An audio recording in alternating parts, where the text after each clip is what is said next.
हबीब साहब कराची की अब नशिस्तों पे आ जाए नजर। अब जरा अरबाब चांडियो भी हमारे साथ मौजूद है। फिर मेरा ख्याल है कि अरबाब चांडियो से बात करें। अरबाब चांडियो इस पूरे जो हमने कराची में सर्वे किया, अरबाब चांडियो साहब उसका एक विटनेस भी है। ठीक, अरबाब आप जरा बताएं ना कि क्या सिचुएशन थी कराची की जो 15 नशिस्तें हैं। हबीब साहब को तो ये लगता था कि उनमें से 14 पर पीटीआई आगे है और एक जो थी वो पीपी के पास थी, लियारी वाली। हबीब साहब अरबाब ये कह रहा था, अरबाब ने सर्वे शुरू होने से पहले अरबाब से पूछें कि अरबाब ने क्या मुझे क्या कहा था और सर्वे होने के बाद इनकी राय क्या थी। जी अरबाब जरा बताएं आप। बिल्कुल हबीब साहब और आपकी दोनों की मेहरबानी।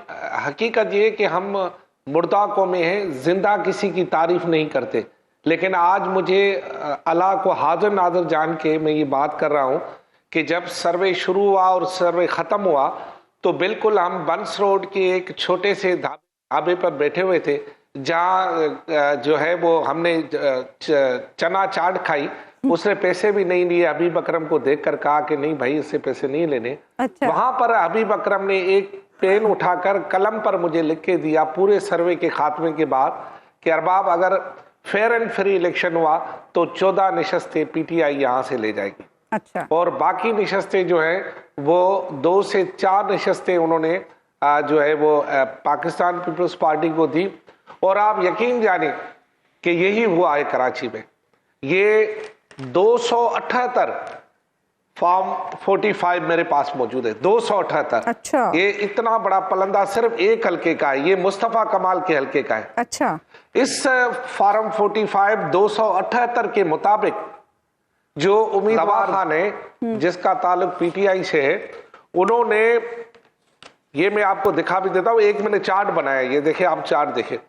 ये 274 पोलिंग स्टेशन का नतीजा है 286 में से। 286 में यानी 23,308 वोट है मुस्तफा कमाल के और दवा खान के हैं 52,957 वोट है उसके। आज ये चैलेंज भी हुआ है हाई कोर्ट में। अच्छा, ये सिर्फ यहां मामला नहीं है। आप हल्का 238 जहां पर हलीम आदिल शेख 71,000 वोट लिए, कितने 71, और उसके मुकाबले में जो वहां उम्मीदवार था सादिक इफ्तिखार, उसने सिर्फ 23,000 वोट लिए और वो कामयाब हो गया। इसी तरह कराची के एने 231 जो कि हकीम बलोच ने हल्का जीता है, सिर्फ 200-250 वोटों से जीता है और वहां पर 2,500 से ज्यादा खारिज करार दिए गए। अच्छा, यहाँ पर बात रुकती नहीं है ना कराची की। कराची अच्छा, ये मुझे बताइए अरबाब कि आपके पास ये असली है, इसका क्या सबूत है? ये जो फॉर्म 45 है, इसका सबूत ये है कि अल्लाह से बड़ी कोई जात तो है नहीं। मैं अल्लाह की कसम खा के कहता हूं कि ये असली है। और अच्छा। ये आज हाई कोर्ट में जमा भी हुए हैं। अच्छा, यानी अब ये लीगल डॉक्यूमेंट है। और दूसरी बड़ी बिल्कुल है, आप दरखास्त देकर सिंध हाई कोर्ट के रजिस्ट्रार से ये मंगवा भी सकते हैं। अच्छा। और मैंने भी वहां से मंगवाए, मुझे किसी उम्मीदवार ने नहीं दिए। अच्छा।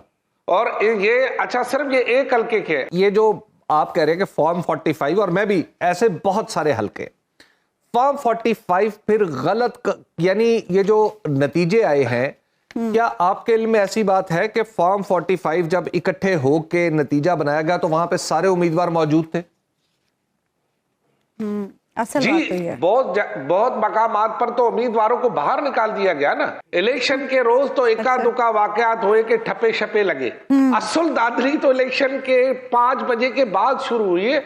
उसमें एक हबीब एक और भी काम किया गया, पता है क्या काम किया गया? तो सही रिजल्ट आ रहे थे। 95 उसके बाद हुआ है जब रिजल्ट आने बंद हुए। 95 पोलिंग जी, और जब आप 95 पोलिंग स्टेशन पर आपको फॉर्म 45 दिया गया ना, 5 पर आपको निकाल दिया गया। अच्छा। और उसमें फिर उन्होंने अपना काम किया। जी, ये भी काम हुआ है बहुत सारे पोलिंग स्टेशनों में कि 95 तक आपको दिए गए, यानी 95% दिए गए।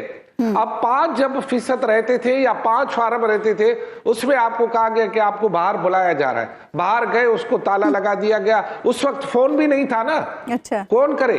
ठीक। ये जो टेलीफोन बंद किए गए थे, ये कोई किसकी वजह से बंद किए? क्योंकि राब्ता ही ना हो, कौन एहतजाज करेगा उसमें? किस तरह करता? अभी ये अगर ये जो इलेक्शन ट्रिब्यूनल है वो अगर ईमानदार होंगे तो उन्हें ये फॉर्म 40 पर जो है ना बहुत बड़े फैसले होंगे, लेकिन कौन करेगा?